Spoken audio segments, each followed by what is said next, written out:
지역의 이슈를 짚어드리는 시간 헬로 이슈토크 시작합니다. 코로나19를 극복하려는 움직임이 이어지는 가운데 대구 경북 곳곳에선 행정적 문제들이 끊임없이 터져나오고 있습니다. 의료진에 대한 부당 처우부터 긴급 생계비 부정수급 문제까지 코로나19 대응 이면에 드러난 대구 경북 내 논란 상황 짚어보겠습니다. 권계창 안동대학교 한국문화산업전문대학원 교수 그리고 천용길 뉴스민 편집장과 함께합니다. 두 분 어서 오세요. 네, 반갑습니다. 안녕하십니까. 안녕하십니까? 네, 감사합니다. 네. 우선 길어지는 코로나19 상황입니다. 대구 경북의 폭발점 감염은 잡혔다지만 안심하기는 좀 불안한 것이 사실인데요. 코로나19 양상 어떻게 변하고 있는지 권 교수께서 먼저 짚어주시죠. 6월 들어가지고 대구에서 발생한 코로나19 확진자 중에서 10명 중에서 5명이 감염 경로가 네. 오리무중입니다. 원인을 네. 정확하게 알 수가 없고요. 또 최근 한 주 사이 전국 환자 중에서 감염 경로가 불문한 환자의 비율이 약 9% 정도 됩니다. 여기에 비하면 대구가 엄청나게 높은 거죠. 네.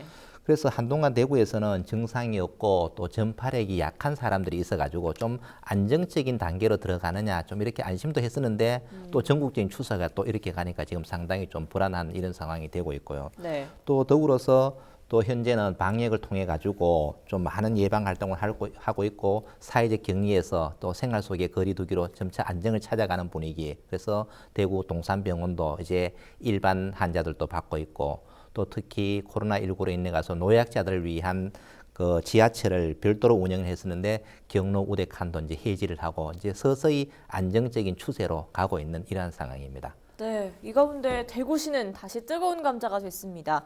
아무래도 코로나19 관련해서 지급한 긴급 생계자금 부정수급 논란 때문인데요. 네. 어떤 상황입니까? 네, 긴급 생계자금 받은 시청자분들이 많이 계실 겁니다. 네. 저도 받았는데요. 이 중위소득 100% 이하 가구를 대상으로 이 1인 가구는 50만 원, 4인 가구 이상은 90만 원까지 총 2,760억 원 정도의 긴급 생계자금을 지급을 했습니다. 이때 당시에 신청을 받을 때 대구시가 제한 요건을 뒀는데요. 네. 기초생활수급자나 차상위 계층 또 실업급여를 받고 있는 사람들은 제외를 했고요. 여기에 이 공무원, 사립학교 교직원, 또 군인, 여기다가 대구시 출자 출연기관, 이 공공기관 임직원들은 받을 수 있는 대상에서 제외를 했거든요. 그런데 이 사람들도 받은 사실이 좀 뒤늦게 확인이 되면서 시민들로부터 좀 비판을 받고 있습니다. 네. 약 4천 명 정도가 받은 것으로 대구시는 확인을 했는데 이 액수가 25억 원 정도 되는 것으로 나타났습니다.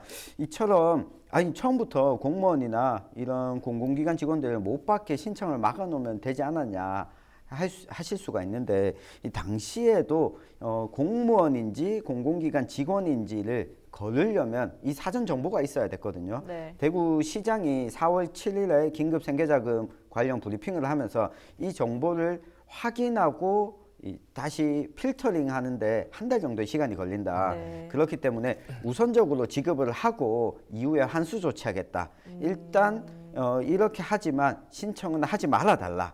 이렇게 부탁을 했었습니다. 네. 그런데 세대주가 아닌 세대원도 세대주 이름으로 신청이 가능했거든요. 네. 때문에 본인은 공무원이나 이 공공기관 임직원이더라도 본인 자녀나 부모가 신청했을 경우에 이걸 확인하지 못할 수도 있었다. 이런 이야기가 나오고 있습니다. 네.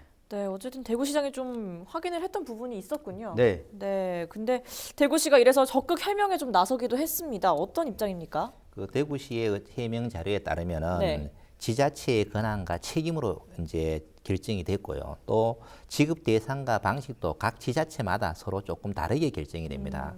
그래서 또 덧붙이자면은 경기도 같은 경우에는 1인당 10만 원씩 전 도민에게 지급을 다 합니다. 네. 그러나 서울이나 대구는 중위소득 100% 이하 세대, 그다음에 경북이나 전주는 중위소득 85% 이하 세대에다가 이제 지급을 하게 되는 거죠. 네. 그래서 그런데 대구와 경북은 공무원 또 공무원 임직원은 제외하기로 결정을 한 거죠. 이 과정에서 이제 문제가 발생을 했는데 네. 가장 궁극적으로는 결국은 생계 지원 자금이잖아요. 공무원이나 공무원 임직원은 급여를 받고 있기 때문에 이분들보다는 좀 서민들에게 좀 더 많은 혜택을 주려고 하다가 보니까 이런 문제가 발생을 하게 된 것이죠. 네. 그래서 원초적으로 공무원을 제외하려고 한 것이 아니라 이제 시작을 하다가 좀 더 혜택을 많이 주려고 하다가 이런 문제가 생기니까 이제 여론에 조금 물매를 맞고 있지 않나 이런 생각이 듭니다. 그래서 네. 대구시의 입장에서는 좀 잘하려고 하다가 좀 잘못돼 버린 뭐 이런 네. 것도 있지 않나 생각이 들어요. 네, 조금 아쉬운 부분이 네. 있을 것 네. 같기도 합니다.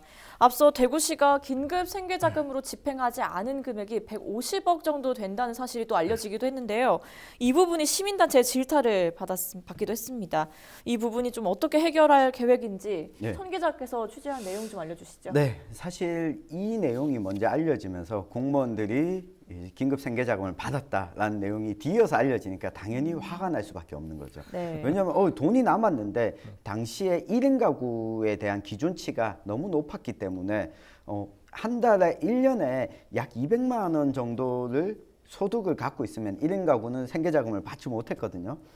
근데 이렇게 기준을 높여놓고 정작 돈은 남았다. 그런데 공무원도 받았더라. 이것 때문에 더 화가 났던 거죠, 시민들이. 네. 긴급 생계자금 지원 기준을 너무 까다롭게 적용한 탓에 이 비용 자체가 예산 자체가 남았는데요. 대구시는 이와 관련해서 이 예산을 이제 하반기에 2차 긴급 생계자금을 또 지원할 시기가 올 것이다. 이때 또 지급을 하고 긴급 복지 지원 제도라고 하는 생계가 많이 어려워져서 나에게 현금 서비스가 필요하다. 현금 지원이 필요합니다라고 하는 이들에 대한 지원도 좀 적극적으로 나서겠다. 이렇게 밝혔습니다. 네. 지금 2차 긴급 생계자금 지원을 대구시가 준비를 하고 있는데요. 아무래도 이번에 논란을 거쳤기 때문에 2차 때는 조금 더 적게 주더라도 모든 시민에게 주겠다. 이 경기도에서 시행했던 방식대로 하겠다라고 밝혔는데 다만 재원을 어떻게 마련할 것인가가 아직까지 뭐 뚜렷이 방향이 정해지지 않아서 조금 더 지켜봐야 될 것 같습니다. 네, 알겠습니다. 최근 코로나 전담병원으로 활약했던 병원들이 경영난을 겪고 있다는 소식도 전해졌는데요. 병원의 상황은 좀 어떻습니까? 경북 지역 코로나19 전담병원은 6곳이 됩니다. 네. 이 6곳 모두가 전담병원을 하다 보니까 수익이 감소되고 엄청난 경영난에 봉착하게 되고 최근에는 급여까지 못 주는 이러한 사태가 벌어지고 있습니다. 네. 안동의료원 같은 경우에를 한번 살펴보면은 지난 1월에 선별진료소가 설치가 되고 5월까지 전담병원으로 지정이 됐어요. 이 기간 동안에는 일반 환자를 전혀 받지 못했죠. 네. 코로나19 환자를 받다가 보니까 19 환자는 입원 기간이 길어도 치료하는데 크게 비용이 들지 않아요. 그러니까 경영 손실이 발생하겠죠. 네. 거기서 또한 장례식장이라든가 부대 시설이 이용이 당연히 감소하겠죠.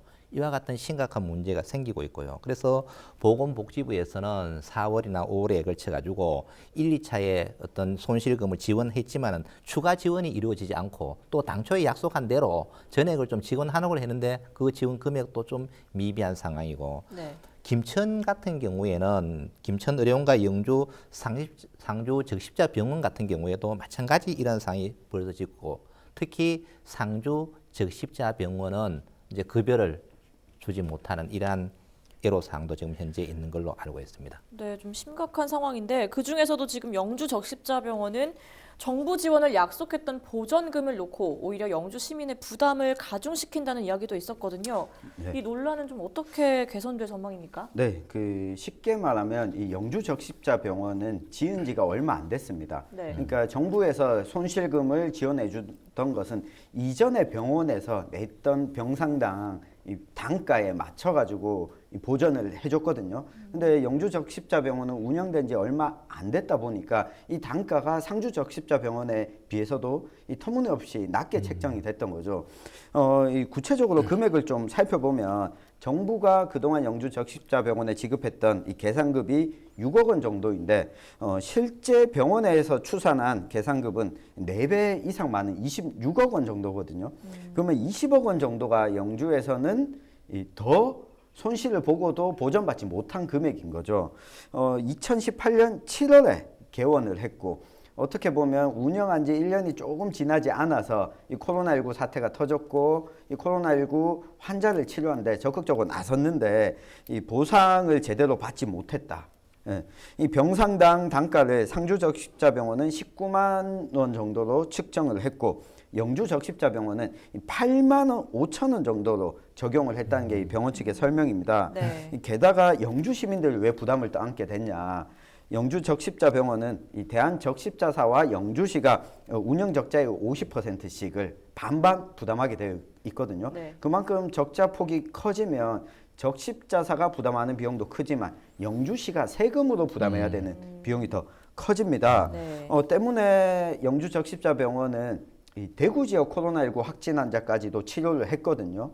그렇다면 영주 시민들만을 위해서 이 병원을 가동한 것이 아니라 네. 대구와 경북 어떻게 보면 전국적인 코로나19 확산 방지를 위해서 기여를 했는데 이 비용은 영주시가 고스란히 떠안아야 하느냐. 정부 차원에서 좀 대책 마련이 필요하지 않냐 이런 목소리가 나오고 있습니다. 네.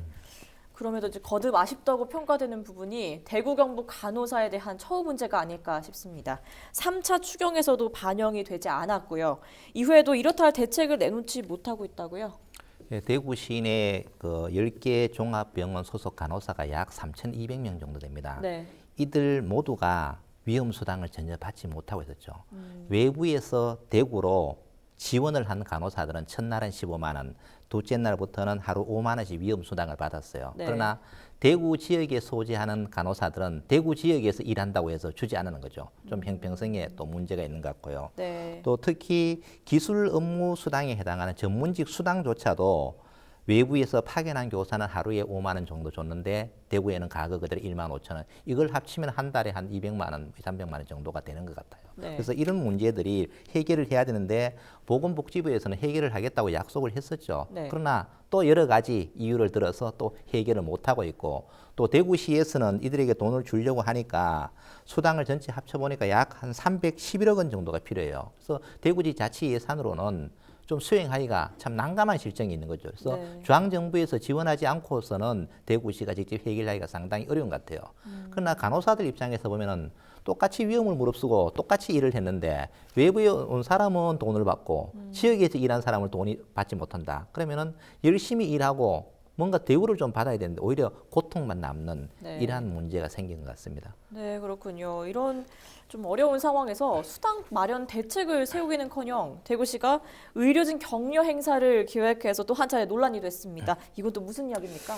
네, 이것도 대구시가 또 최근 비판을 받아왔는데요. 네. 이 코로나로 고생한 의료진들을 격려하겠다면서 대구시가 행사를 기획한 게 아니라 네. 한국관광공사가 행사를 기획을 했거든요. 네. 대구의 한 놀이공원에서 드론쇼를 벌이는데 이 드론쇼에 의료진들이 참석해달라. 대구시가 각 병원에 협조 공문을 보낸 겁니다. 네. 이 500명 정도의 의료진들을 모으겠다. 놀이공원 이용권도 배부를 하고 와서 보시라. 그러니까 병원마다 얼마 정도가 올지 알려달라. 이 공문을 대구시가 보낸 겁니다. 네. 그러다 보니까 아니 앞서서 우리 권 교수님이 이야기한 수당은 대구의 의료진들 수당은 주지도 않으면서 이 계획도 안 나왔으면서 뭐 갑자기 공연을 보러 오라. 그러니까 의료진들 입장에서 너무 화가 난 거죠. 네. 게다가 이 의료진들이 이 병원에서 근무하고 있는 노동자들로 구성된 노동조합에서 코로나19 대응을 위한 이 평가 토론회를 열기로 했어요. 이 자리에 대구시도 좀 참석을 해달라고 하니까 대구시가 바쁩니다. 참석을 못하겠습니다라고 했는데 아니 드론쇼는 하면서 이런 거는 왜 참석을 못하냐. 더 화가 나게 된 건데 한편으로 보면 대구시가 여러 가지로 비판받고 있는 와중에 이것도 마치 대구시가 기획한 것처럼 좀 알려진 억울한 측면이 좀 있고요. 다만 대구시 공무원과 대구시청 입장에서 이런 부분을 민감하게 좀 받아들였다면 대구시 차원에서 사전에 걸렀어야 됐는데 네. 의료진들의 반발이 있고 난 이후에야 이 행사를 취소해달라고 관광공사에 건의를 하면서 행사 자체가 이제 보류가 된 겁니다. 네. 네, 그랬군요. 이렇게 한편으로는 필수 의료 공백 피해가 컸던 만큼 이를 위한 대비가 필요하다는 목소리도 높습니다. 이 부분 권 교수께서 짚어주시죠. 올 1분기에 평년 대비 사망자 수가 코로나19로 좀 많이 높아진 것 같아요. 네. 그 원인은 코로나19라고 이제 대부분 보편적으로 인정을 하고 있는데요. 실제로 보면은 지난 2월 말부터 3월 말까지 코로나19 집단 감염에서 대구의 경우 1분기 누적 사망률이 전년 대비 약 10%가 많아요. 또 경북 지역 같은 경우에는 1분기 사망자 6천여 명, 전년 대비 9.5%나 많아요. 네. 그래서 전국적으로 보면 타 지역과 비교해봐도 대구, 경북이 훨씬 많습니다. 이러한 것들은 우리가 지난번 코로나 사태를 겪으면서도 코로나 확진을 받았어요. 그런데 병원에 입원을 해야 되는데 입원할 곳이 없어서 사망한 케이스도 있었고, 특히 또 안타까운 경우에는 영남대 병원에서 사망한 17세 남학생의 경우에는 최종적으로 음성 판정을 받았어요. 그러나 이 과정에서 좀 이렇게 여러 가지 문제가, 의료 공백이 생긴 거죠. 이런 여러 가지 문제로 인해서 사망률이 좀 높았던 것이 아닌가 이렇게 추정이 됩니다. 네.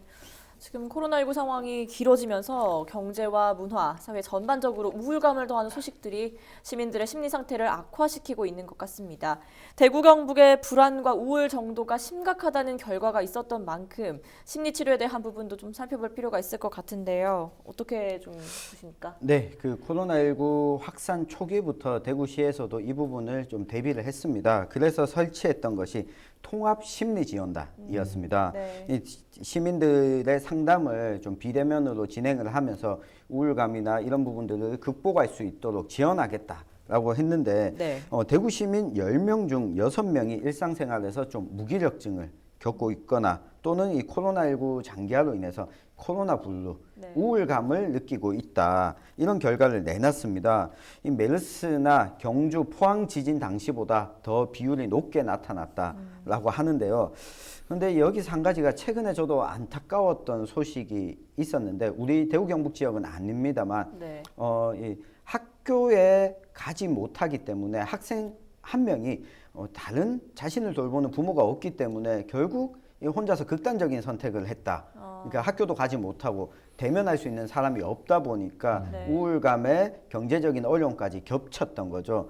우리가 이 상담을 비대면으로 계속 진행을 하고 있는 것이 효과가 아예 없다고 할 수는 없겠지만 네. 어느 정도 이제 사회적 거리두기에서 생활 속 방역으로 전환한 상태에서는 무조건적인 비대면 정책이 우선순위는 아닐 수도 있겠다. 시민들의 우울감이나 이런 부분들을 극복하기 위한 이 적절한 대면과 비대면을 활용한 정책 전환이 이제는 계획이 좀 나와줘야 되지 않을까 싶습니다. 네, 이런 안타까운 소식이 없어야 될 텐데요. 여러모로 코로나19 영향으로 인한 사회, 경제, 문화 전반이 위태위태한 상황이 아닌가 싶습니다. 대책 마련이 시급한 문제는 없을지 마지막으로 두 분 견해 덧붙여 주시죠. 권 교수께서 먼저 답변해 주시죠. 지금 현재 가게는 문을 닫고 있고요. 네. 또 문을 열어놔도 손님은 없고, 이러다 보니까 실업자가 발생하고 또 아르바이트생은 아르바이트를 구하려고 해도 자리가 없는 이러한 악순환이 참 지속적으로 진행이 되고 있는 것 같아요. 네. 이런 문제는 하루 빨리 종식이 돼야 되는데 앞으로 이와 같은 문제는 저는 계속 일어난다고 봅니다. 이번 기회에 이와 같은 미래를 미리 예측해서 향후에도 이러한 일이 발생했을 때 우리 지역 경제가 이렇게 침체되는 일이 없도록 뭔가 대안을 강구해야 될 때가 아닌가 이런 생각을 해봅니다. 네, 알겠습니다. 저는 세 가지 차원에서 좀 이야기를 드리고 싶은데요. 네. 지금 코로나19 확산을 겪으면서 이 많은 시민들이 의료와 관련해서 공공의료를 확충해야 된다라고 하는 데는 많은 분들이 공감을 하고 계십니다. 그걸 위해서 지금 뭐 추진하고 있는 게 감염병 전담병원, 네. 그리고 공공병상을 늘리는 것, 그리고 의료 시스템, 이 감염병이 퍼졌을 당시에 정보들을 빠르게 공유하고 의사결정을 할 수 있는 시스템을 구축하자. 이거는 뭐 방역이나 치료와 관련된 부분이겠고요. 또 한 가지는 아까 심리 상태 우리가 이야기하지 않았습니까? 네. 지금 학교에 등교 수업을 시작했습니다. 그래서 이야기가 나오고 있는 것이 위드 코로나.